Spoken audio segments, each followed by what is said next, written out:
como es el acuerdo constituyente y todo el proceso constitucional que se viene hacia adelante.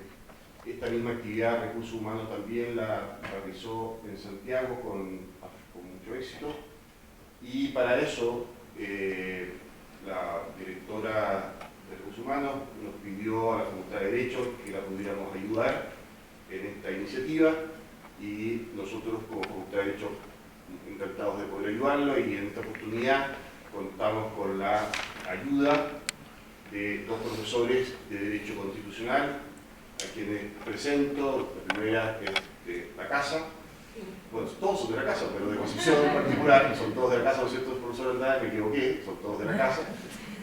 La profesora Bárbara Ivanchis, que es también, muchos de ustedes la conocen, directora de la carrera de Derecho y es profesora de Derecho Constitucional de la Facultad y magíster en Derecho Constitucional por la Universidad de Talca. La acompaña, y también le agradezco personalmente el que nos haya dispuesto de su tiempo, porque ha estado muy ocupado el profesor Verdugo, Sergio Verdugo, quien ha sido un promotor muy importante a nivel nacional de todo este proceso, ocupando tribunas importantes en medios de comunicación.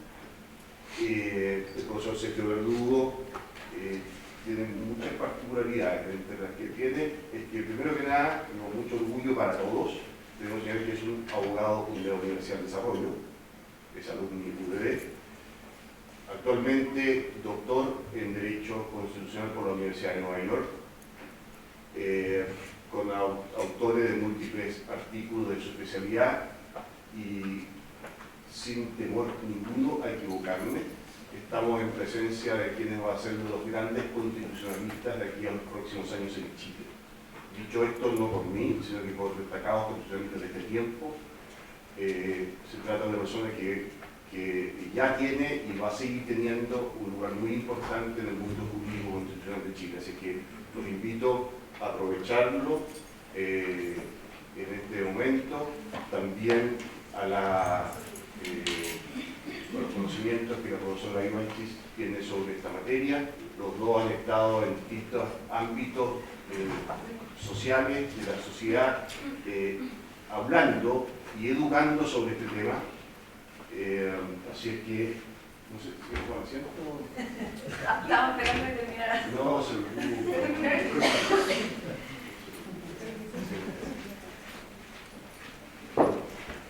Bueno, así que los dejo con ellos, les agradezco y en representación de Recursos Humanos, está la Claudia aquí, la Claudia Parra, les agradecemos su asistencia y esperamos que esto sea un tema bastante recurrente, y esperamos que podamos seguir conversando sobre estos temas que son muy importantes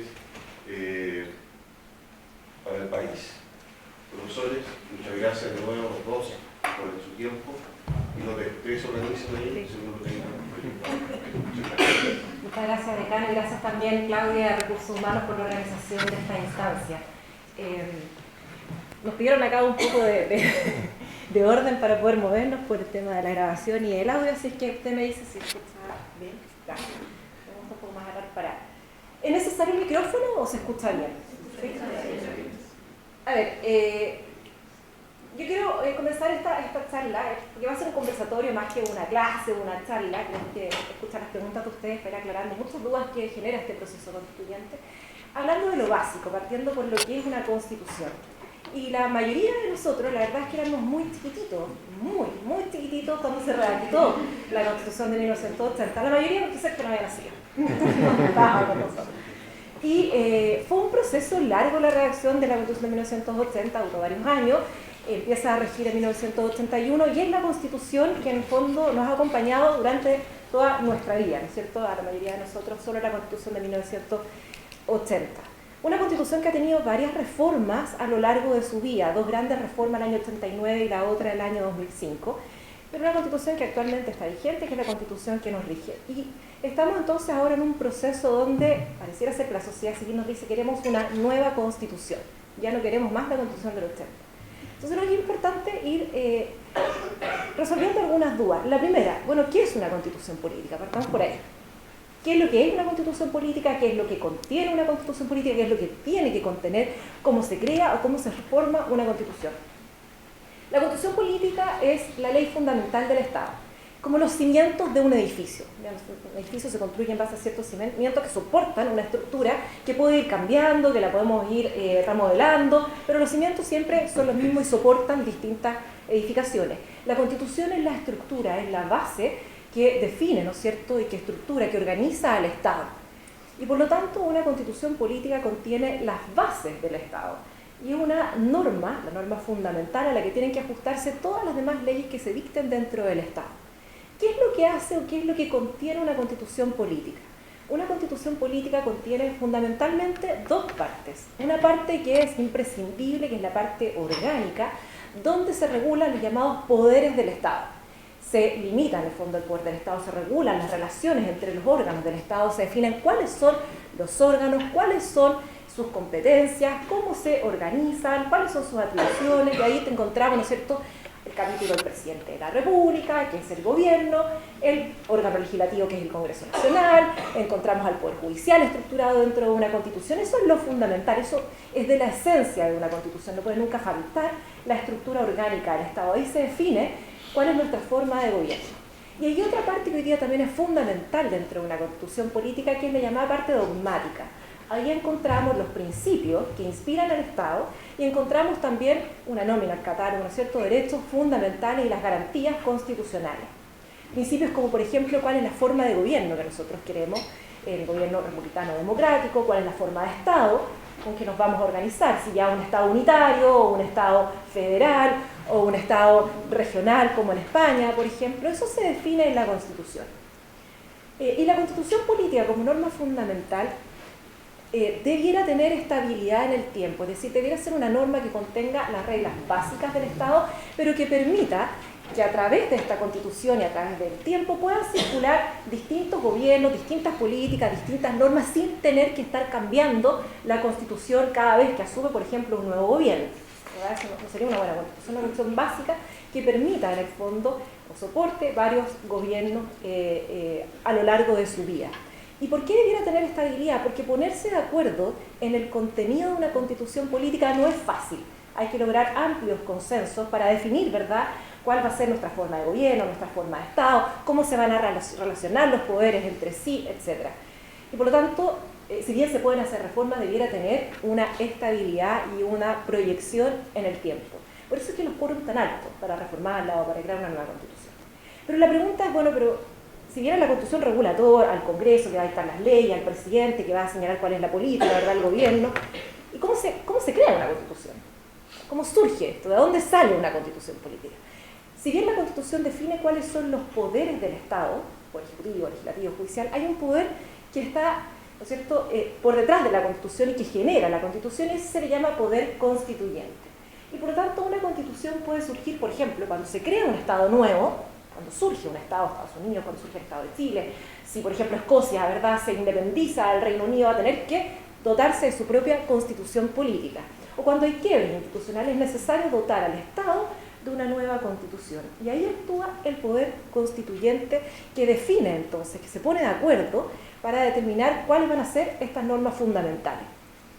Pero una vez que la constitución política ya logró vía, ya logró vigencia, ya entró a regir, es la misma constitución política la que determina cómo se va a ir reformando o modificando la Constitución, porque a lo largo del tiempo, como norma jurídica que es la Constitución, también tiene que ir adaptándose a nuevos requerimientos o demandas que va teniendo, ¿no es cierto?, a lo largo de la vía política. Ese es el poder constituyente derivado, que está señalado en la Constitución, y lo que hace la Constitución ahí es determinar cuál es el procedimiento, cuáles son los órganos y cuáles son los quórums por los cuales vamos a poder reformar la Constitución. Lo que la Constitución no contempla, que no puede ser así, es cómo dotarse, ¿no es cierto?, de una nueva Constitución, porque eso sería, en el fondo, suicidarse. La propia Constitución no define reglas para reformarla, no para crear una nueva Constitución. Y eso es lo que establece la Constitución de 1980. En el capítulo 15, la Constitución señala cuáles son los órganos, cuáles son los quórums, los procedimientos para reformar la Constitución. Por lo tanto, si hoy día quisiéramos hacer cambios a la Constitución de 1980, ¿lo podríamos hacer? Sí, a través de los procesos de reforma que la propia Constitución establece. Y se ha escuchado por ahí, no, es que reformar la Constitución es imposible, es súper difícil, los quórums son muy altos, sí, son altos, por lo que les explicaba, ¿verdad? No pueden estar sujetos a simple mayoría de acuerdos políticos que son tan trascendentales. Pero la Constitución del 80 sí se puede reformar, sí se puede modificar, y esto lo ha sido en innumerables ocasiones, desde la gran reforma del año 89 del 2005 a otras menores, y así hemos visto que el texto original de la Constitución ha mutado y ahora es una Constitución totalmente distinta. En el año 2005 el presidente Ricardo Lagos firmó una nueva Constitución con un nuevo articulado, se decía, bueno, este es el fin del proceso de transición, pero pareciera ser en realidad que la sociedad civil no lo entiende así. Sigue identificando la Constitución de 1980 como un legado del régimen autoritario, del régimen dictatorial del presidente Pinochet, y que tendría entonces, o adolecería más bien, de una ilegitimidad de origen y que por lo tanto era necesario cambiarla. El problema es que si bien se puede reformar la Constitución, pareciera ser que no basta con una reforma, y lo que se quiere hoy día y lo que se está pidiendo hoy día es una nueva Constitución política. ¿Con qué problema nos encontramos? Es que hoy día institucionalmente en la Constitución no encontramos un procedimiento para dotarnos de una nueva Constitución. Y entonces se empezó a hablar por un sector de que era necesario una... Y ustedes escucharon antes, ¿no es cierto?, del acuerdo de que hablar Sergio, hablar de asambleas constituyentes, de congresos o convenciones mixtas, de convenciones constituyentes, de varias fórmulas, y había en realidad dos polos, unos que decían no queremos una nueva Constitución, que para el 80, que va a mantener la reforma, se fueron acercando estas posturas hasta que la madrugada del 15 de noviembre se logra un acuerdo para dotar al Estado de una nueva Constitución política. ¿Qué es lo que necesitamos? Como la Constitución hoy día no regula la posibilidad de generar, de tener nosotros, de redactar una nueva Constitución política, es necesario hacer ajustes en la Constitución, es decir, modificar la Constitución para incorporar este proceso que nos va a llevar a una nueva Constitución política. Y para eso se celebra entonces el acuerdo el 15 de noviembre, que abre la puerta a este proceso y que va a explicar Sergio.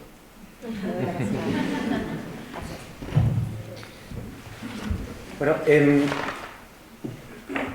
lo primero que quiero decir es que es difícil que las constituciones no se reemplacen en periodos de crisis. O sea, hay una correlación muy alta entre vivir en una crisis y cambiar las constituciones. A lo mejor esa es una de las razones por las cuales el proceso constituyente de Bachelet fracasó, por la cual el proceso de Lagos fracasó.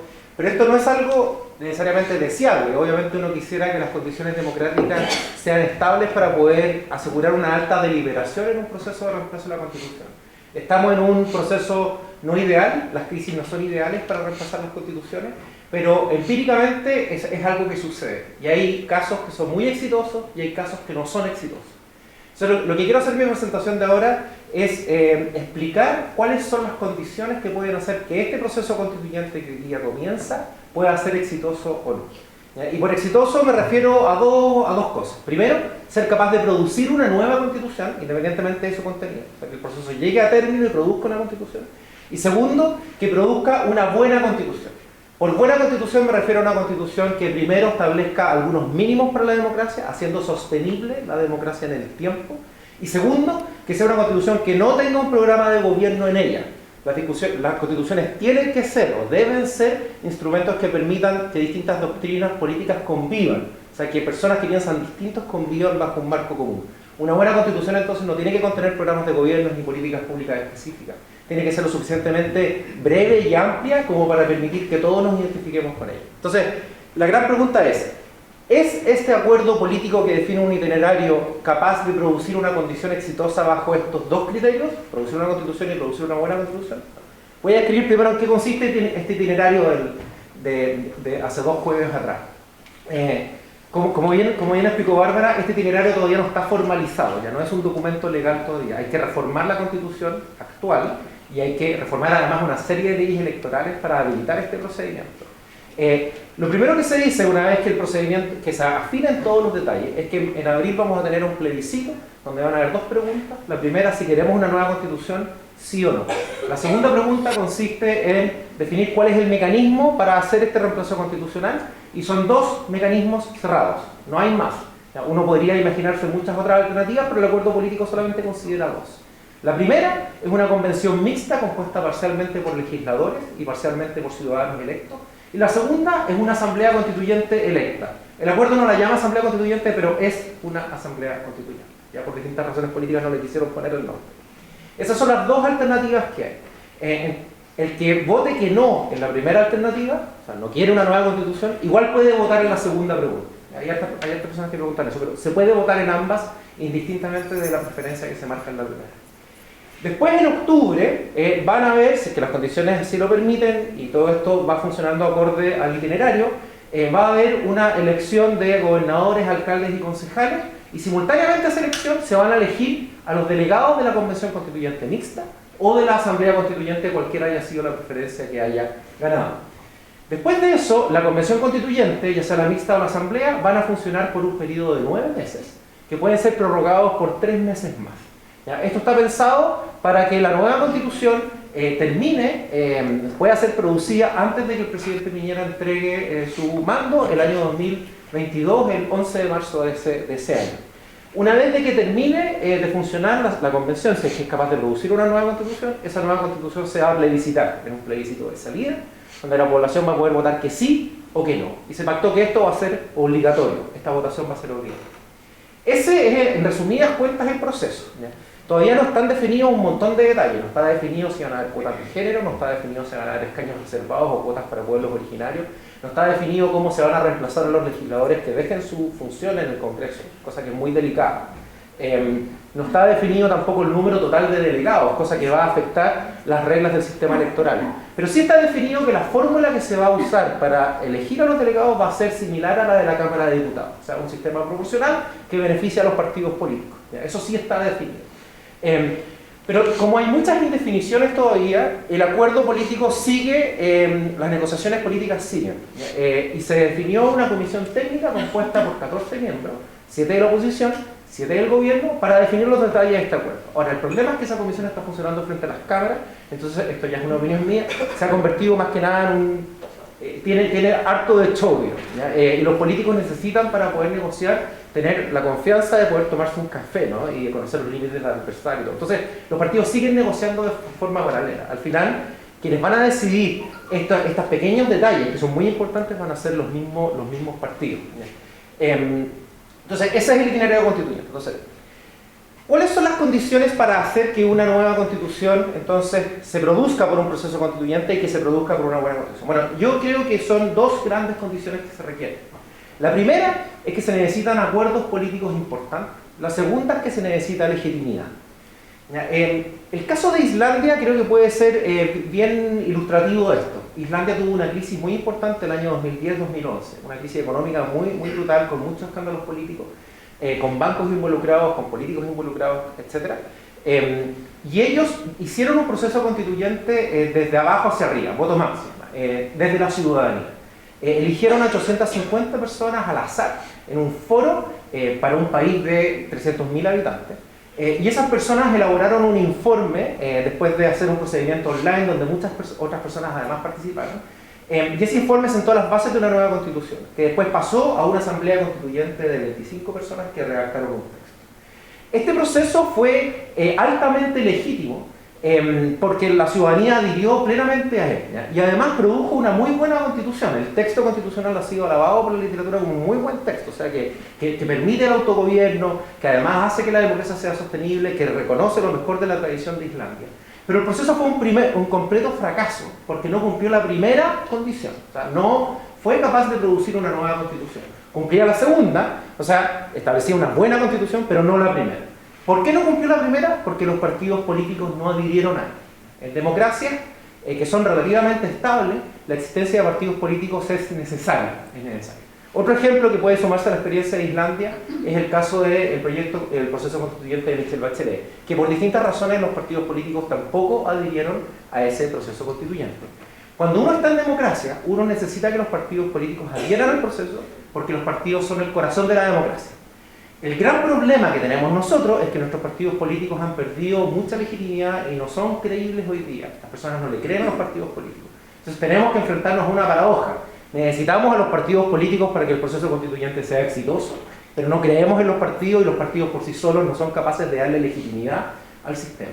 ¿Cómo resolver eso? Bueno, hay que resolverlo con los partidos, hay que agregar ciertas cosas, pero hay que resolverlo con los partidos. Eso es lo primero. ¿Por qué los acuerdos políticos son importantes además para el contenido, para satisfacer la segunda condición? Quiero poner algunos ejemplos solamente ilustrativos.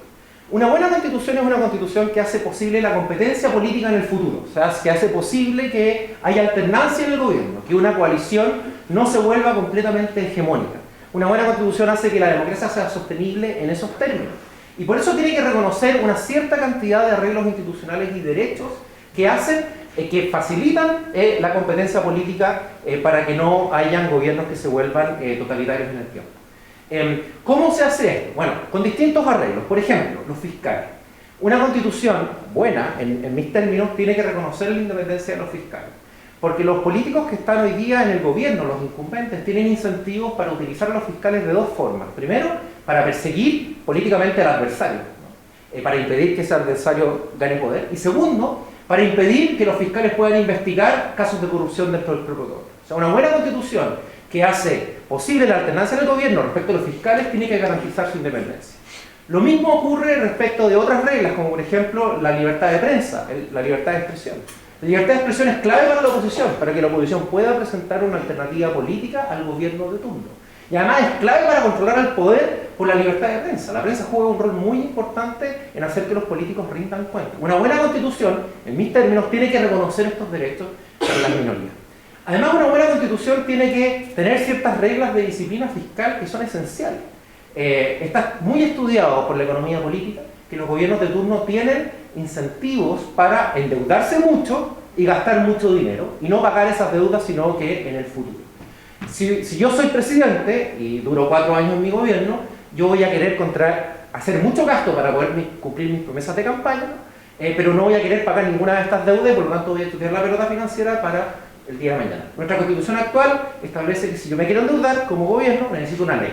Si además el pago de esa deuda va a ser después de mi gobierno, va a ser por un gobierno futuro, tiene que ser hecho por una ley de quórum calificado. Y además se establece la autonomía del Banco Central. Estos pilares financieros son muy importantes para garantizar que el gobierno de hoy día no hipoteque las posibilidades de que el gobierno del futuro pueda seguir gobernando. Entonces, esto es una buena constitución. Reglas como estas son las que hacen que una constitución sea buena. ¿Por qué los acuerdos políticos hacen más probable, o los acuerdos de partidos políticos hacen más probable que esta constitución buena exista? Está demostrado en la literatura, ¿ya?, que cuando tú sientas a dos partidos políticos o más partidos políticos que van a competir en el futuro por el poder, es más probable que ellos se quieran proteger en el evento de que pierdan elecciones.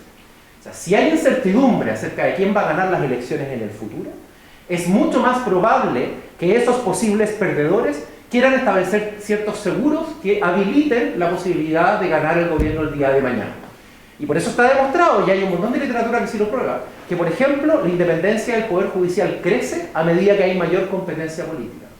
A medida que más actores participen del proceso, actores que pretenden competir el día de mañana, más posibilidades hay de que los jueces sean independientes. Y lo mismo puede decirse respecto de todas estas cosas que hacen que la constitución sea buena. Por eso, a mí a veces me preguntan cuál es el mejor mecanismo para asegurar que existe una mejor constitución. En abstracto uno no puede decir que hay un mecanismo mejor que otro. Una asamblea constituyente electa, si uno compara por ejemplo la colombiana de la venezolana, no fueron tan distintas en abstracto, pero las dinámicas políticas internas fueron muy distintas. ¿Por qué? Porque en Colombia hubo partidos que pensaban distinto que se sentaron a negociar, ¿ya? Y en Venezuela hubo una coalición que se volvió hegemónica, que fue personalizada, que pudo imponer su propia agenda. Eso fue lo que hizo, en modelos de asambleas constituyentes, producir constituciones completamente opuestas. ¿Cuál es la diferencia entonces? La existencia de partidos políticos rivales que son capaces de sentarse a discutir sobre una nueva constitución. El caso colombiano, solamente para ilustrarles un ejemplo, ellos produjeron una corte constitucional tremendamente poderosa y tremendamente independiente. Y tanto la derecha como la izquierda estuvo de acuerdo en esto. Estuvo de acuerdo por razones distintas. Un sector del progresismo quería que la Corte estableciera derechos sociales fuertes y un sector de la derecha quería que la Corte se encargara de reconocer derechos de propiedad y asegurar el cumplimiento de los contratos para que los inversionistas extranjeros llegaran a un Estado que en ese momento estaba al borde de ser un Estado fallido, ¿no? Estas dos agendas estaban de acuerdo en crear una Corte independiente porque a ambas les daba ciertas garantías. Fue las diferencias políticas las que hicieron eso posible. Ahora, como yo les decía, el gran desafío que tenemos hoy día entonces es cómo hacer, si estamos de acuerdo con que los partidos políticos tienen que participar, los necesitamos, hay buenas razones normativas para hacer que los partidos políticos se suban al carro, pero además sabemos que eso no es suficiente porque los partidos por sí solos no le pueden dar legitimidad al al proceso constituyente y a la nueva constitución, y la nueva constitución necesita tener legitimidad porque de lo contrario no va a ser aceptada como propia por la ciudadanía. Y es ahí donde quiero referirme al problema de la legitimidad. Para entender la legitimidad de las constituciones es importante hacer una distinción, la legitimidad de origen versus la legitimidad de ejercicio. La legitimidad del origen de la constitución es la que le interesa a la generación que la dicta. Y la legitimidad de ejercicio es la legitimidad que le interesa a las generaciones futuras, que sin perjuicio de no haber dictado la Constitución, se rigen bajo esa Constitución en el futuro. Ambos tipos de legitimidad son importantes, pero si hay que elegir una, la segunda es mucho más importante que la primera. Hoy día nos interesa la primera, ¿no? Porque hoy día nuestra generación está dictando una nueva Constitución. Pero no tenemos que ser egoístas, tenemos que pensar en generar una constitución que pueda ser aceptada como tal por las generaciones futuras. De lo contrario, vamos a estar creando, si hacemos una constitución, por ejemplo, que establece un programa de gobierno definido, voy a estar impidiendo que el día de mañana personas que piensan distinto puedan darse los gobiernos que quieran. Y por eso voy a estar generando las bases para una crisis en el futuro. Pensar en la legitimidad de ejercicio es tan importante o más importante que la legitimidad de origen. Y quiero plantear algunos ejemplos. Hay constituciones que han sido tremendamente ilegítimas en su origen y que han ganado legitimidad en el tiempo. Japón, por ejemplo. La constitución de Japón fue hecha por los norteamericanos. El general MacArthur y una comisión de norteamericanos que escribieron los primeros borradores en inglés redactaron la constitución de Japón después de la Segunda Guerra Mundial. Hicieron que unos juristas japoneses revisaran la constitución, le hicieron algunas modificaciones y lograron que el emperador Hirohito al final la firmara. Y fue la Constitución de Japón que siguió el modelo liberal de la Constitución norteamericana. Pero no fue una constitución hecha por los japoneses, fue una constitución impuesta por la fuerza.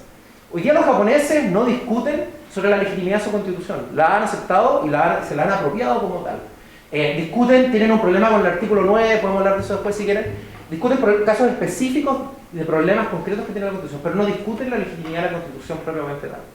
La constitución de Alemania fue impuesta por los aliados. ¿Ya? Los alemanes la entendían como transitoria al principio, no la aceptaban como una constitución permanente. Pero con el tiempo la han ido aceptando como una constitución permanente y hoy día nadie en Alemania discute sobre la legitimidad de la constitución. La constitución norteamericana, que es la constitución más exitosa del mundo en términos de tiempo, ¿no? Lleva más de 230 años vigente. La constitución norteamericana fue hecha por un grupo de hombres blancos, dueños de esclavos designados por los estados. ¿Ya? Y todos ricos además. No pasa un test de legitimidad de origen.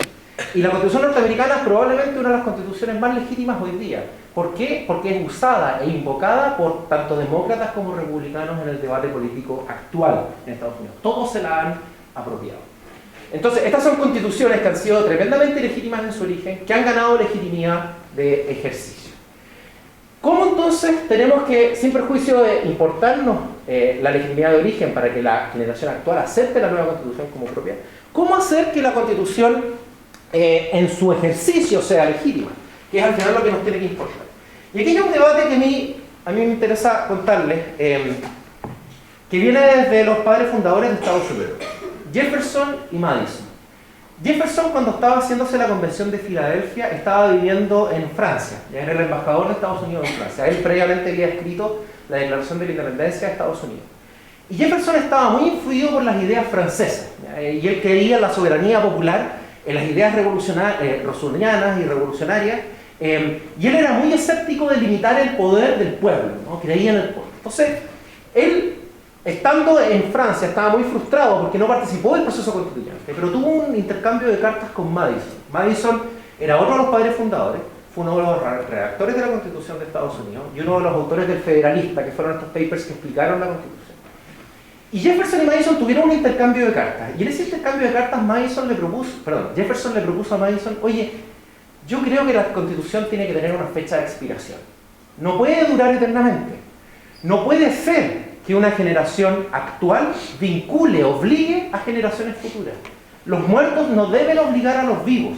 Los vivos, como pueblos distintos a los muertos, deben tener derecho a darse el autogobierno que ellos crean.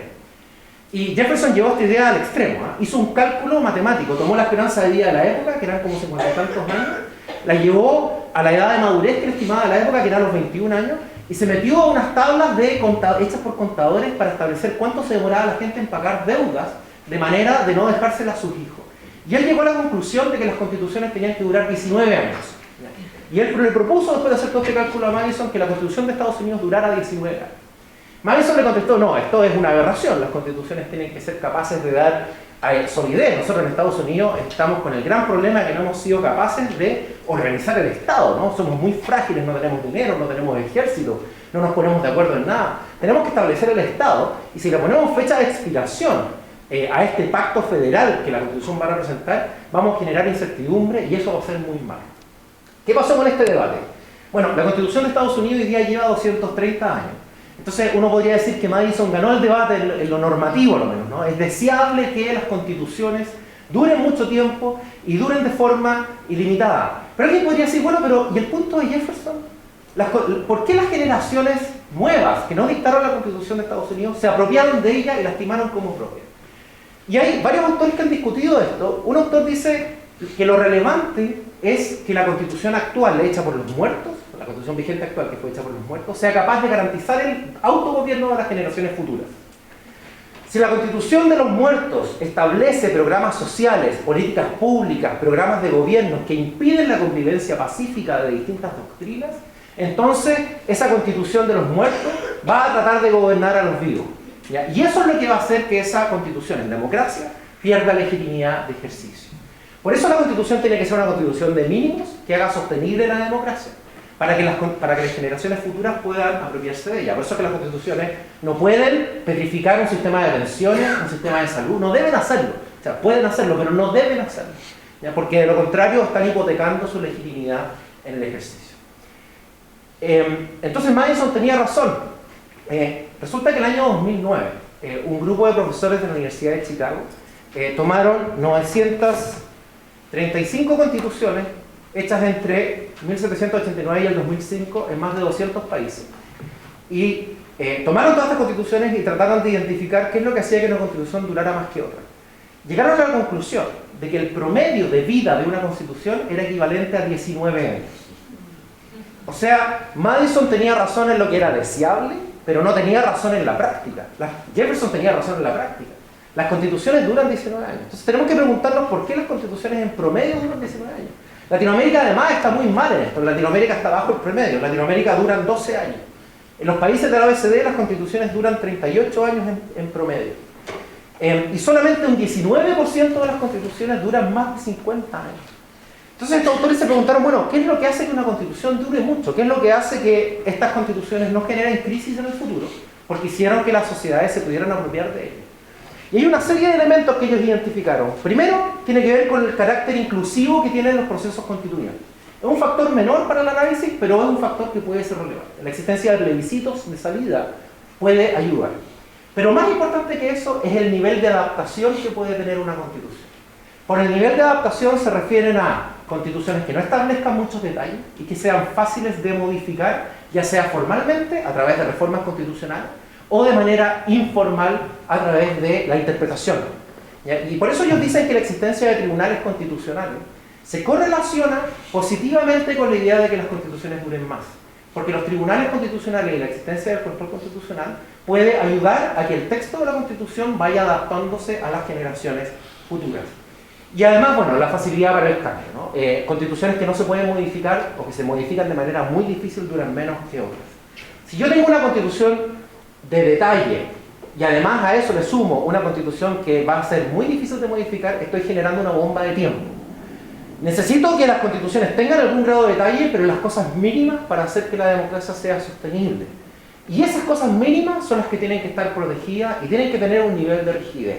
Y un nivel de rigidez que impida que los gobiernos de turno puedan efectivamente dañarlas.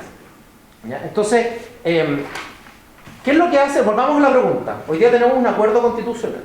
El acuerdo constitucional es incompleto, es frágil, pero define un itinerario a grandes rasgos para establecer una nueva constitución. Las dos condiciones de éxito eran producir una nueva constitución y producir una buena constitución. Veamos si están las condiciones. Están las condiciones de legitimidad y están las condiciones de los acuerdos políticos entre rivales. La segunda condición de los acuerdos políticos entre rivales parece estar, pero parece estar de forma frágil. Si los partidos políticos no son capaces de mantener el clima de acuerdos que han tenido hasta ahora y siguen con este tira y afloja, y el tira y afloja que hemos visto estos días se rompe, entonces no vamos a satisfacer esta condición y el proceso constituyente puede fracasar por no producir una nueva constitución o peor todavía, por producir una mala constitución porque fue una constitución hecha sin acuerdos políticos. Entonces, no estoy diciendo que el proceso constituyente vaya necesariamente a fracasar, estoy diciendo que las condiciones de éxito todavía no están garantizadas y hay que ir monitoreando esto. De acuerdo a la legitimidad, todavía no es posible decir si la constitución va a ser legítima o no, porque eso va a depender en gran medida de su contenido y del nivel de participación que tenga la gente. Los procesos constituyentes en su origen no son legítimos ex ante, no son legítimos en abstracto, van ganando legitimidad durante el proceso. Por eso es que el plebiscito de salida es la clave para entender la legitimidad de origen.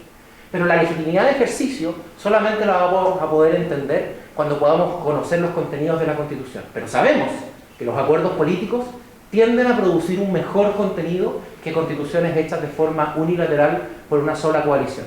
Entonces ese es un indicador que puede facilitar que tengamos una mejor constitución en el futuro. Entonces el llamado que hago es, no está garantizado el éxito, pero las condiciones para que el éxito se dé son posibles y hay que seguir monitoreando. Muchas gracias.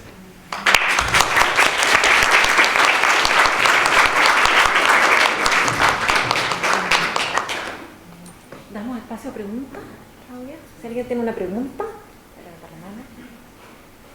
con confianza, aquí hay muchas preguntas, así que cualquiera es súper válida. El voto obligatorio va a ser solamente en el plebiscito de salida.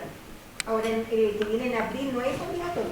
El pacto no lo aclara. El pacto solamente dice que va a ser obligatorio el de salida, pero eventualmente los partidos podrían decidir que el de entrada también va a tener voto obligatorio. Es una discusión que se está dando hoy día. Alejandro, sí. ¿Qué papel juega estas votaciones que había ahora en diciembre en todo esto? ¿Qué se hace ahí? ¿Cuál? ¿Votaciones dónde? Ahora en diciembre. ¿Los cabildos? ¿Cabildos? Sí. No, es que municipales. Sí. Esas son consultas que no son vinculantes. ¿De acuerdo? No No, es está nada. anexo o paralelo al proceso. No está incluido dentro del acuerdo ni son vinculantes. Ahora, obviamente, uno, ¿cómo que se me escucha cuáles son los requerimientos? Porque acá se ha hablado mucho todavía de la forma, ¿ya? Pero falta también esta discusión respecto del fondo. Pero como te digo, y de hecho creo, no sé, Sergio, que iban como a bajarse en el fondo estos cabildos que al principio, ¿no es cierto?, querían institucionalizarlo, pero son procesos paralelos, o sea, no está dentro del acuerdo, no forma parte de este proceso constituyente y por lo tanto sus resultados no son vinculantes. Okay. ¿Por qué ha costado tanto ponerse de acuerdo respecto a las cuotas de género, de independientes y de pueblo originario? A ver, lo que pasa... Eso la amenaza, me imagino, ahí, o los riesgos que una y otra parte no han logrado ponerse de acuerdo.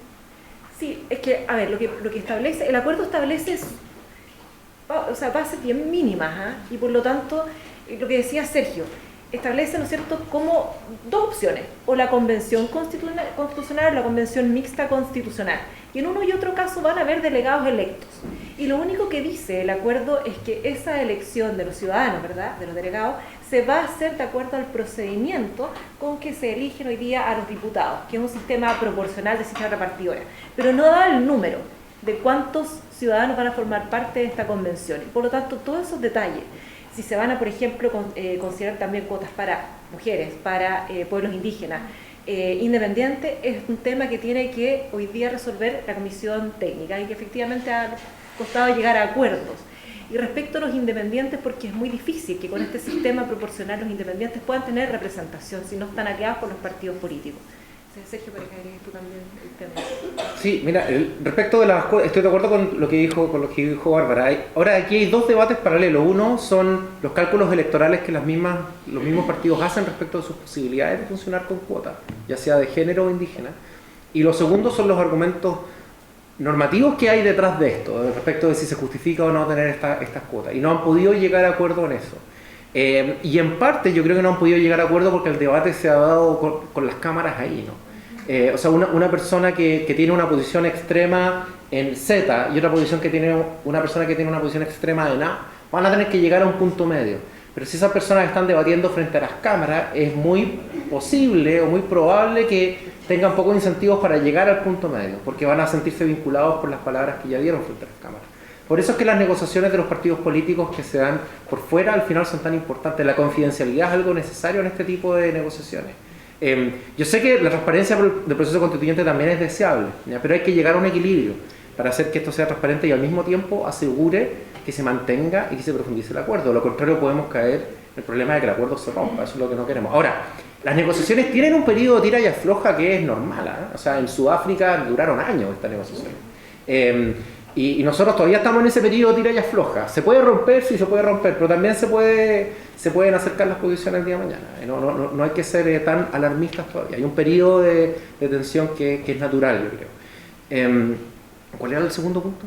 No, esa es la pregunta, Sí. ¿verdad? Pero solamente un tema como de acuerdo político, de cálculos políticos, o sea, me llama la atención el tema como de los pueblos indígenas, originarios, que cueste tanto como que entre, me imagino que a lo mejor ahí hay, no sé, pues uno empieza ya a suponer especulaciones respecto a lo que puede pasar en la Araucanía, algunas demandas como de la soberanía que tiene este pueblo originario. ¿Responde a eso o...?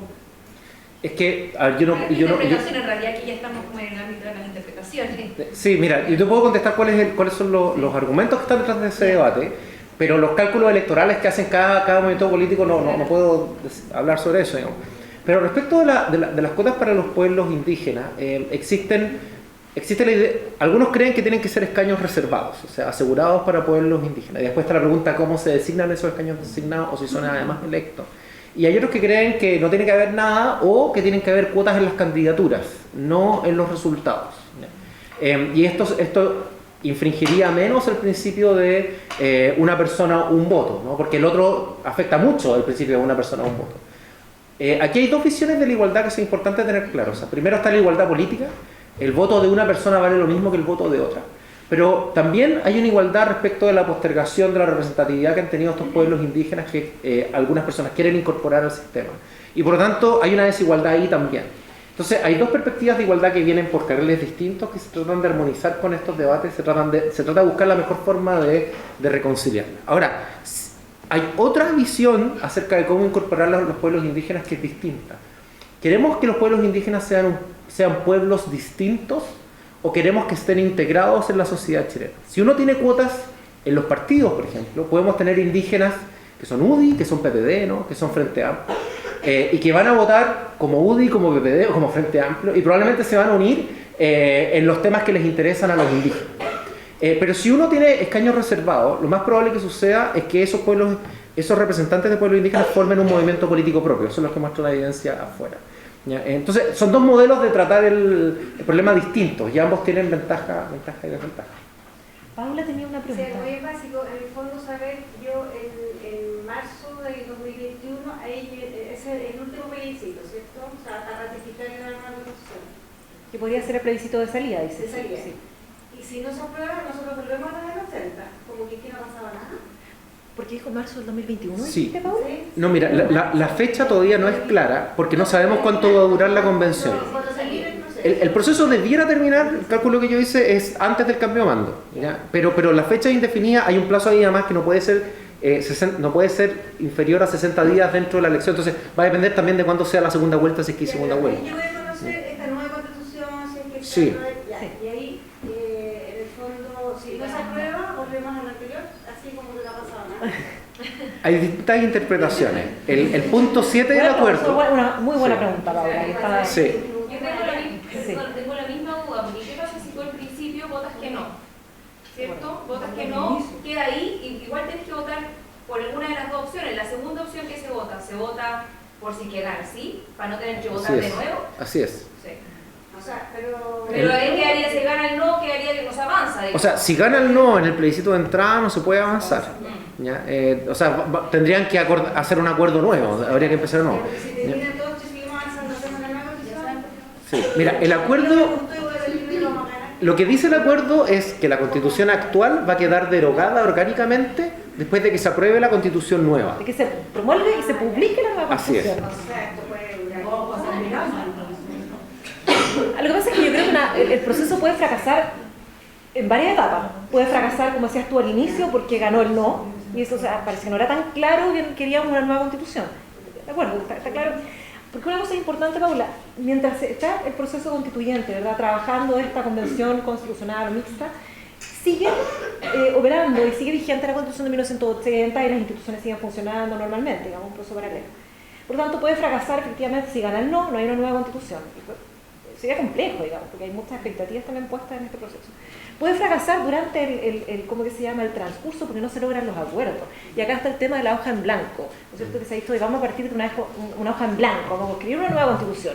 Si en el fondo eso también genera distintas interpretaciones. ¿Qué significa una hoja en blanco? En el fondo, que no vamos a considerar la Constitución de 1980, la vamos a ir mirando y vamos a decir, el artículo primero cambiémoslo de esta manera, sino que la vamos a redactar de nuevo, ¿de acuerdo? Si tú, por ejemplo, revisas el proyecto de reforma constitucional que ingresó la presidenta Michelle Bachelet en marzo del 2018, la estructura es bastante similar. De hecho, hay artículos que están calcados, o sea, copiados. Entonces, tú vas viendo en paralelo los artículos y es como la misma estructura. ¿De acuerdo? Pero tienen que haber acuerdos que son sustanciales para que exista realmente una constitución política. O sea, si no llegamos a ponernos de acuerdo, por ejemplo, en la forma de gobierno que queremos, en la forma de Estado, el catálogo de derechos fundamentales, yo dudo mucho que eso pueda ser una constitución. O sea, no habría una constitución. Algunos han dicho, no, es que si faltan esos acuerdos, se rige esa materia por una ley simple. Pero eso es quitarle esencia a una constitución. Hay cosas que pueden no estar en la constitución, el capítulo de nacionalidad y ciudadanía, se tratan en algunos países leyes, podrían no estar en la constitución. Pero hay materias que deben necesariamente estar dentro de una constitución para hablar de una constitución política. Por lo tanto, si no se logran esos acuerdos durante el proceso, fracasa también. Y por último, cuando sometido, ¿no es cierto?, a plebiscito ratificatorio, la ciudadanía dice que no, también fracasaría el proceso. ¿Cuál es la solución? El acuerdo no lo dice. No dice, ¿cómo que se llama?, qué es lo que pasa. Yo he escuchado desde que regirían principios básicos, pero que igual quedaría derogada la Constitución, hasta aquellos que dicen, no, fracasa el proceso, no hay una nueva Constitución y sigue rigiendo la Constitución de 1980. Yo creo que es lo más sensato. Ahora sería súper complejo el panorama desde el punto de vista político. No sé, Sergio, si quieres agregarte. Mira, el acuerdo político establece dos normas que son claras, pero nada más, y el resto son todas interpretaciones de distintas personas. Las dos normas son, primero, las normas se van a votar por 2/3 de la Asamblea. Y segundo, el reglamento de votación para votar esas normas va a ser también aprobado por 2/3. Eso es todo lo que dice el acuerdo. El acuerdo no dice nada acerca de una votación final para votar en conjunto. El acuerdo no dice nada acerca de cuestiones que pasan a ser desconstitucionalizadas y llegan a ser reguladas. Pero obviamente este procedimiento, como está establecido, no es suficiente para entender cómo va a funcionar la convención. Y por eso es importante que los partidos políticos vayan explicitando esto. Hay distintas formas de hacerlo. La experiencia comparada muestra, por ejemplo, ideas que son choras. Uno podría establecer una comisión dentro de la Asamblea Constituyente que define una agenda de temas y que distribuya esos temas en distintas comisiones.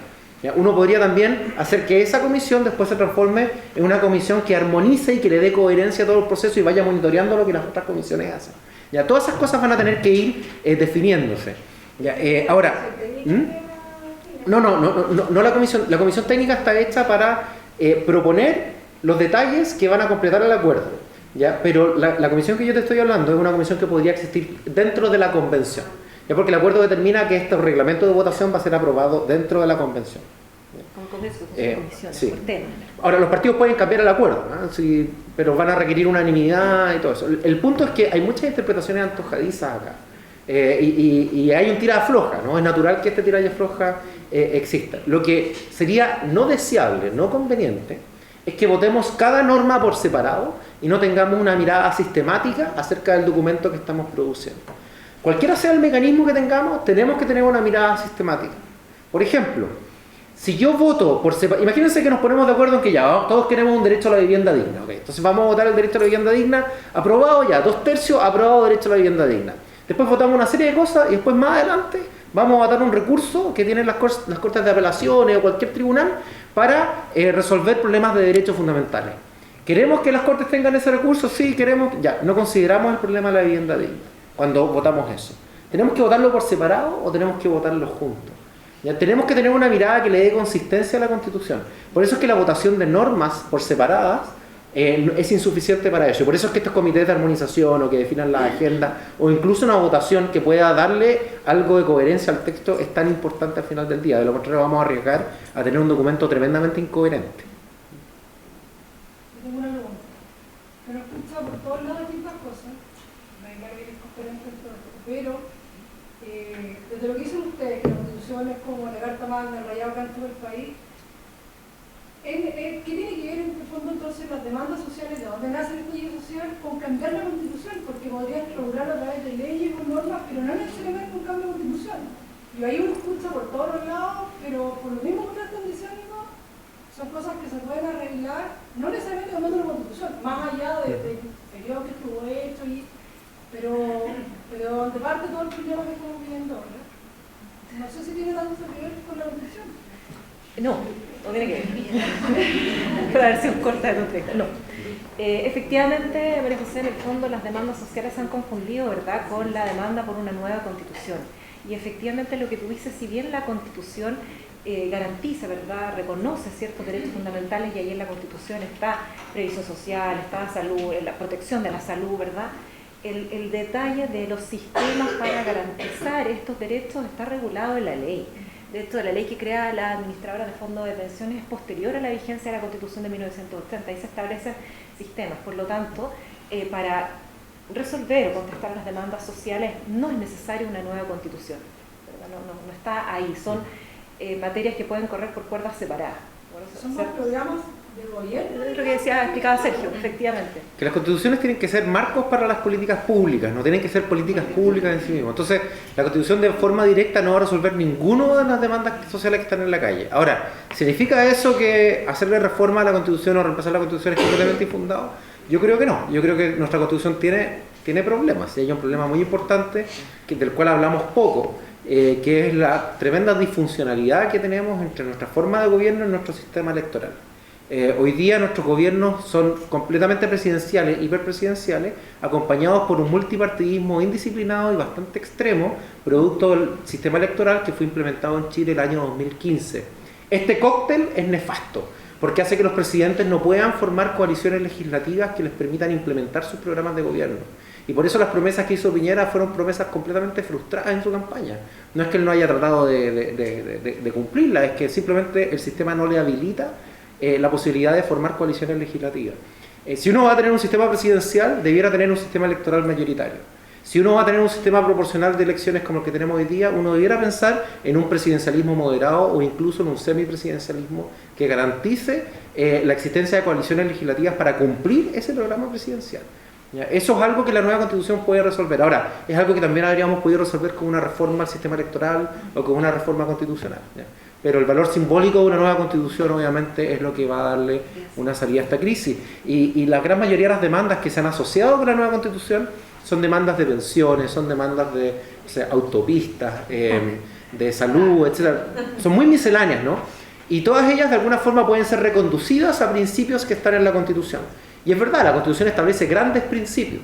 Por ejemplo, en materia de salud, la Constitución establece el derecho de las personas a elegir el sistema de salud, ya sea privado o público. Entonces alguien podría decir, ok, entonces la Constitución garantiza la posibilidad de tener un sistema privado. Pero la Constitución no garantiza la existencia de las ISAPRE, ni la existencia de seguros de salud individuales, ni la inexistencia de solidaridad. Todas esas aterrizadas las tienen que dar las leyes. La forma de resolver los problemas sociales es con leyes bien planificadas, con infraestructura y con financiamiento. Y ahí los constitucionalistas tenemos bastante poco que decir. Es ahí donde los expertos tienen que entrar a hablar. Claro. Sí. En ese escenario, entonces diría, ¿hay posibilidades de que el presidente podría resolver como los temas sociales que se plantean solo haciendo modificaciones a la Constitución actual? ¿O tampoco hoy en día es posible que lo pueda resolver? Porque ahí encuentra las trabas. O sea, yo creo que las puede resolver a través de reformas legales, digamos. No es necesario, digamos. Pero como dice, esto es como finalmente es como una pelea simbólica, el cambiar la Constitución o pedir el cambio. Porque hoy día lo que pide la sociedad sí se podría resolver. Sí. Es como la duda que yo creo que de verdad estamos como yo no separo tanto las demandas sociales del tema constitucional.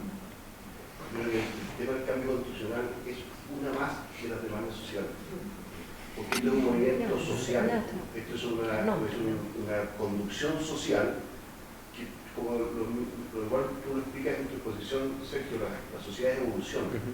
Las sociedades tienen que ir ajustando yo creo que dentro de las demandas sociales, con conocimiento o sin conocimiento, aparece lógico que se vaya procurando una nueva estructura constitucional.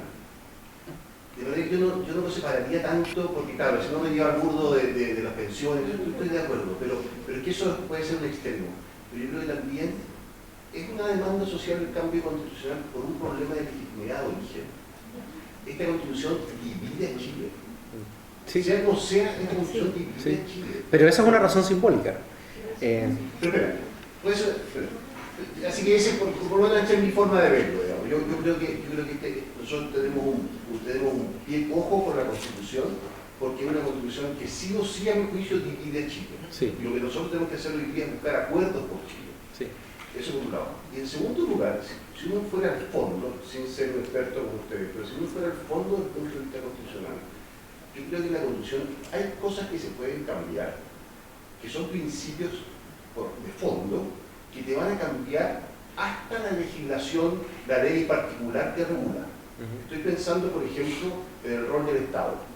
Que no estoy diciendo que esté de acuerdo, ¿verdad? Estoy diciendo que puede haber un cambio constitucional ahí, que te va a cambiar sustancialmente la forma de legislar sobre algunas materias, si tú tienes una visión distinta a nivel constitucional del rol subsidiario del Estado, por ejemplo. Segundo caso, el rol de la propiedad privada. ¿Ya?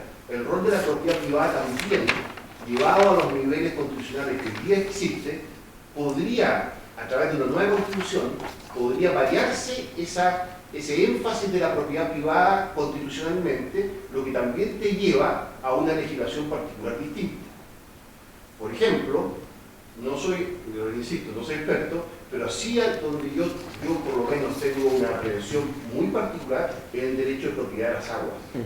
Yo creo que ahí, por ejemplo, estamos en un derecho de propiedad privado exacerbado, ¿ya? Porque ahí, no sé si todos saben, pero de verdad la propiedad privada, o sea, las aguas que son un bien nacional de uso público, que debería pertenecer a todos, pertenecen a muy pocos y para siempre. O sea, yo les puedo contar que si uno inscribe aguas hoy día, yo puedo usarlas o no usarlas, y nadie me las puede quitar. O sea, eso no sé si me entienden. Entonces lo que quiero decir es que yo también creo que los cambios constitucionales, pueden haber cambios constitucionales, que no estoy diciendo que esté de acuerdo o no, pero que te pueden modificar la manera de legislar en el futuro. No, claro que sí. ¿Puedo hacer una introducción? Sí. Porque yo estoy de acuerdo, Gonzalo, en lo que tú dices. Lo que pasa es que cuando nosotros decimos no, los cambios sociales van por carriles separados, nos referimos a cuando la gente dice no, es que la AFP hay que cambiar la constitución para cambiar la AFP. Entonces, esa como error, ¿no es cierto?, en que uno incurre de pensar que el TAC está en la constitución, que el CAE está en la constitución. Sin duda, ahora, efectivamente, lo que tú planteas, uno podría decir, oye, pero entonces eso sí podemos hacerlo a través de reformas constitucionales. Reformemos la Constitución, regulemos el tema, porque el principio de subsidiariedad, que se ha interpretado de manera distinta, hoy día deriva no solamente una legislación, sino que también una interpretación que hacen los tribunales, la Corte Suprema, el Tribunal Constitucional, de ese principio, y que nos ha llevado también a decir, oye, que si no cambiamos la Constitución, no vamos a poder legislar en la línea que tú planteas. Pero estoy de acuerdo en qué sentido es la nueva Constitución una demanda social, que más bien no es un tema jurídico, sino que más bien político o social, en el fondo, de que si bien tú podrías introducir reformas a la Constitución de 1980, efectivamente la gente no se siente identificada con la Constitución política, y por lo tanto pareciera ser que necesitamos una Constitución que efectivamente interprete y la sientan los chilenos como su Constitución. Y eso a través de reformas que se han intentado, que vuelvo a repetir, que se han efectuado muchas reformas a lo largo del tiempo. Incluso la reforma del año 2005, que ya la firma el presidente Ricardo Lagos, no fue suficiente para sentir la Constitución como una Constitución propia. Y dejo a Sergio para el tema de fondo. Que yo creo que no hay ninguna contradicción. Yo creo que todas estas visiones son perfectamente compatibles, porque una cosa es ¿qué es la Constitución cuál es la Constitución que nosotros queremos tener? Y otra cosa es cómo resolver los problemas que hoy día están en la calle. Todos, sobre todo los que estudiamos Derecho Constitucional, tenemos en nuestras cabezas como un modelo de Constitución ideal que nunca va a pasar, nunca se va a aprobar eso. Pero obviamente el proceso constituyente es una oportunidad para que esas ideas, que pueden ser muy buenas, estén ahí. Y uno podría revisar la propiedad privada, el Estado subsidiario. A mí me gustaría revisar las normas de regionalización del país, que yo creo que tenemos un montón de problemas. Nuestra Constitución tiene un montón de cosas que son defectuosas, como muchas constituciones en el mundo las tienen. Todas esas cosas son de contenidos y esos contenidos son independientes de la forma como las cambiamos. O sea, podemos cambiarlos por una reforma o por una nueva constitución. ¿Por qué una nueva constitución y no una reforma constitucional a esas cosas? Esa es la gran pregunta. Y la respuesta a esa pregunta consiste no en el contenido mismo de la constitución, sino que consiste en la idea, y en eso el decano tiene absoluta razón, de que un gran sector de la población ve a la constitución como de propiedad de un sector político determinado. Todavía la vincula con la dictadura, todavía la vincula con un sector político bien determinado y no se la ha apropiado, no la siente como propia. Es una constitución que fue ilegítima en su origen, pero que además tiene ilegitimidad en su ejercicio porque las generaciones nuevas no se la han apropiado. ¿Ya? Entonces es eso, queremos una constitución que divida, no que una. De lo contrario, perdón, que una, no que divida. De lo contrario son las instituciones políticas que están reguladas en la Constitución las que caen en ilegitimidad. Eso es lo que hay que resolver, y por eso el símbolo es tan importante. Cuando yo digo que el problema constitucional es un problema simbólico, no estoy minimizando el problema. Muchas personas creen que los símbolos no son importantes. Son muy importantes, sobre todo cuando hablamos de legitimidad. Las constituciones, a los abogados nos enseñan que son una norma jurídica, ¿no?, que tiene ciertas condiciones, qué sé yo. Pero las constituciones son mucho más que eso. Las constituciones son normas que debieran aspirar a convertirse en instrumentos que unen a la nación completamente. ¿Y por qué? No, a la nación no me refiero solamente a los vivos hoy día, sino que pensando de aquí a los próximos 50 o 60 años más. Y es ahí donde tenemos que poner la discusión. Y bueno, y ahora tenemos una oportunidad además de corregir cosas como las que el decano establecía. Perdón, ¿y esta constitución, si se logra una nueva constitución, quién la firma finalmente? ¿El presidente Piñera? Porque va a ser la democracia, la firmó un presidente dictatorial y ahora igual va a quedar firmada por Piñera. Ahora, la firma de Pinochet fue removida el año 2005. Hoy día tienen la firma del agua. ¿Ya? Pero obviamente nadie atribuyó esto como una nueva constitución. Uno debiera pensar que el jefe de Estado en el momento de la promulgación es el que debiera firmarla, pero varios partidos políticos no quieren que Piñera la firme. Entonces el tema está en discusión. Don Sergio tenía una pregunta. Sí, tengo dos preguntas. Una, tal como se está planteando la elección de los delegados que van a ir a la convención constituyente o a la asamblea constituyente, pareciera ser que esto es una cosa capturada por los partidos políticos. Y al final los partidos políticos están haciendo cálculos ahí de cómo van a poder elegir representantes de los partidos políticos para ir a la asamblea constituyente o a la convención constituyente. Entonces, la pregunta que uno se hace ahí es, ¿para qué hacemos todo esto si ya tenemos representantes elegidos en el Congreso, ¿ya? Y que de alguna manera representan a los partidos políticos del país? ¿Ya? ¿Cómo en este diseño uno eventualmente podría lograr que Pedrito Pérez, que es un ciudadano común y corriente, que no necesariamente le interesa la política o pertenece a un partido político, pueda estar en la convención o pueda estar en la asamblea? Esa es una pregunta. La segunda pregunta es, si esto se vota por norma, si se hace una votación respecto a cada una de las normas que va a estar en la Constitución, y la minoría, que supongamos que tiene un tercio, vota todas las normas en contra, y por lo tanto esto es un libro blanco, un libro de puras hojas en blanco. ¿Ya? ¿Qué ocurre en ese caso?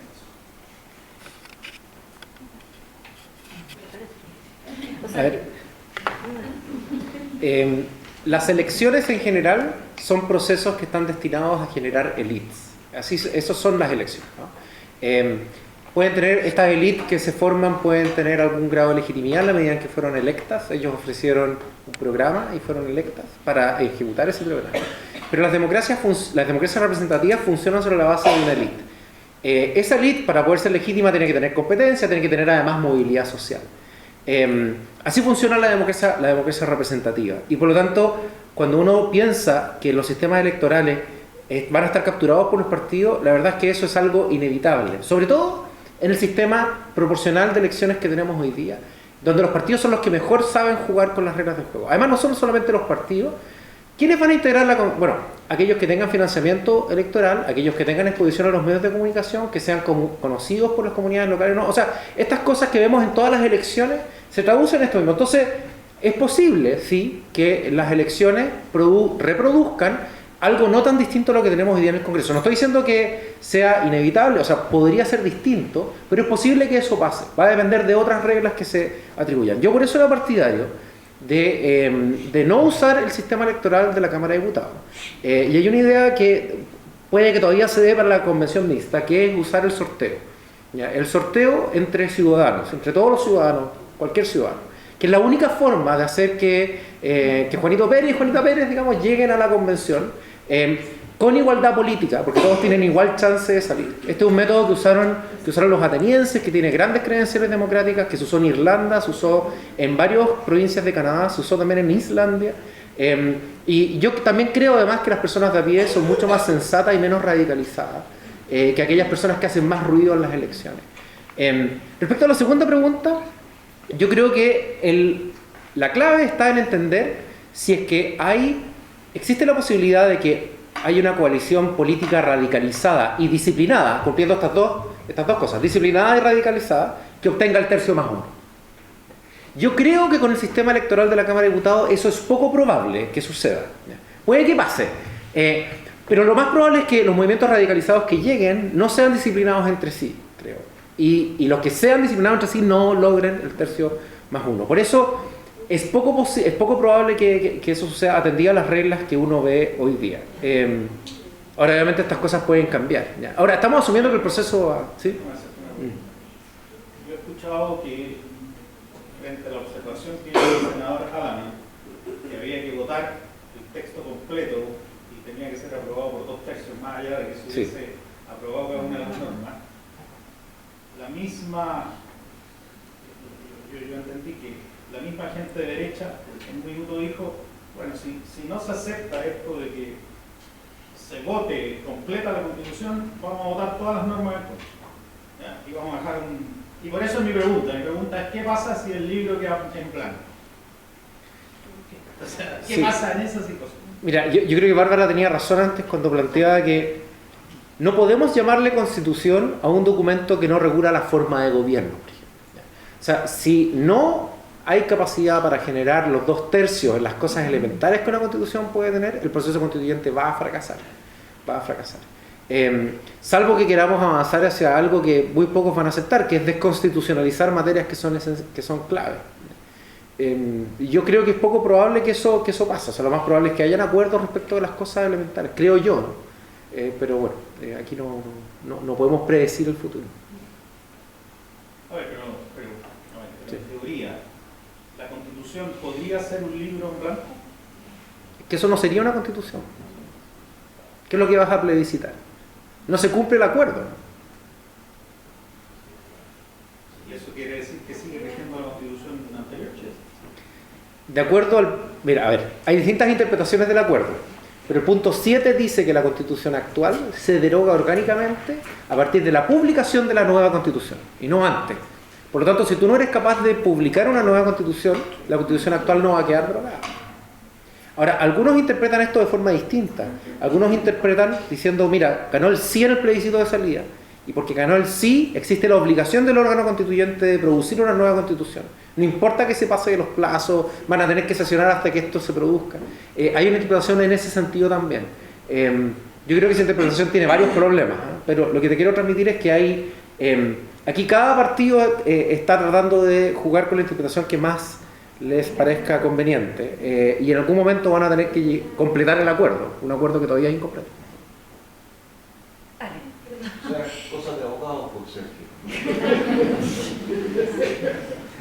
¿Cuáles son como la fortaleza y la amenaza de cada una de las vías a través de las cuales se quiere construir esta nueva constitución? ¿Sí la convención constituyente o esta figura mixta?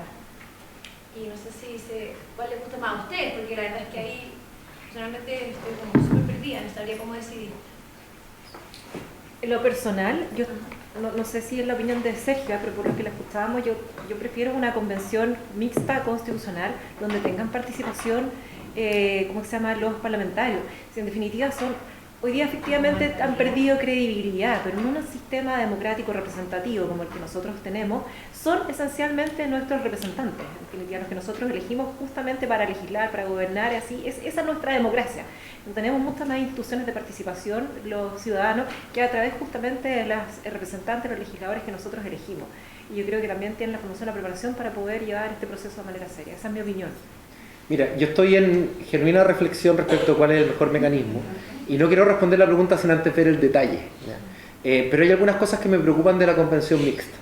La primera es cómo se van a reemplazar los parlamentarios que van a dejar de ser parlamentarios. Hoy día la regla actual dice que los parlamentarios que pertenecen a partidos políticos van a ser reemplazados por los mismos partidos políticos. Eso puede deslegitimar al Congreso. Y como la agenda social tiene que seguir avanzando y el Congreso tiene que tener un rol protagónico en avanzar esa agenda social, me parecería muy malo despotenciar al Congreso o quitarle legitimidad al Congreso hoy día. Pues no queda con representación democrática, sí. Porque el sistema que establece hoy día la Constitución es que si un parlamentario sale, lo reemplaza el partido político. Claro. Y los independientes no son reemplazados. Y los independientes, salvo que haya ni un... Claro, esa regla hay que cambiar. De lo contrario, la convención mixta puede ser un autogol. El segundo problema que le veo a la convención mixta es que vas a tener a ciudadanos electos y a personas que fueron designadas por el Congreso paralelamente. Entonces tengo el temor de que un ciudadano electo aparezca en las cámaras, digamos, quitándole credibilidad a la persona con la que tiene que sentarse a negociar después dentro de la convención. Ahora, una ventaja que tiene la convención mixta es que asegura la participación de los partidos. Y como yo ya lo expliqué, la participación de los partidos es importante, es necesaria y es deseable. Ahora, si la convención completamente electa puede asegurar también la participación de los partidos, yo no veo problema a avanzar hacia la convención completamente electa, pero de nuevo va a depender de cómo están organizados los detalles. O sea, cualquiera de nosotros podría salir ahí. No, el acuerdo político establece que la convención completamente electa va a ser electa de acuerdo a las reglas de la Cámara de Diputados en la proporción que corresponda, pero van a haber algunos cambios, no se pueden cambiar las reglas del financiamiento de la política, pueden cambiar la forma, el número de... ¿no? Porque hoy día hay 3 tipos de distritos, los tamaños de los distritos pueden cambiar, o el número de delegados por distrito puede cambiar, todo eso altera las fórmulas. También se está discutiendo la posibilidad de bajar los requisitos para que puedan competir independientes, los requisitos para reunir firmas, por ejemplo. Ese tipo de cosas además se pueden relajar para que puedan ingresar los independientes. Claro, el problema que tiene la fórmula es que te asegura más la participación de partidos políticos que de independientes, con un sistema proporcional. Ahora, a mí me gustaría que la convención mixta fuera mitad Congreso y mitad ciudadanos electos por sorteo. Ahora no sé si eso es compatible en los términos del acuerdo, pero esa es una idea que yo hoy día estoy promoviendo. A mí me gusta el sorteo. Yo te escuché en algún programa de televisión que tu fórmula preferida era la elección por sorteo de todos los delegados. Ahora, en esa fórmula, ¿cómo garantizas tú, un poco esto mismo que estás diciendo, la participación de los partidos políticos? Mira, el modelo irlandés era el que a mí me gustaba para eso. Los partidos políticos participan antes y después. Participan antes fijando la agenda de temas que la convención va a tratar. Entonces los políticos no pierden el control de la agenda. Son los ciudadanos los que contestan. Ellos son los que dan la respuesta sustantiva, pero son los políticos los que manejan la agenda. Entonces, ¿quieren ustedes que los pueblos indígenas sean reconocidos en la Constitución? Los políticos plantean la pregunta, los ciudadanos contestan la pregunta. Los ciudadanos obviamente no son técnicos, no son expertos, no van a ellos a redactar un texto, ellos van a producir un informe donde van a establecer cuáles son las cosas que quieren que esté en la Constitución. Pero eso después tiene que volver a los partidos para que ellos con los asesores puedan redactar un texto que se traduzca en eso. Y después eso se plebiscita al final. Ese era el modelo que era el modelo irlandés, que a mí me parecía que reconciliaba bien la idea de la legitimidad directa de la ciudadanía con la idea de que los partidos tengan un rol relevante. ¿Alguien más tiene una pregunta? Muy bien, muchas gracias.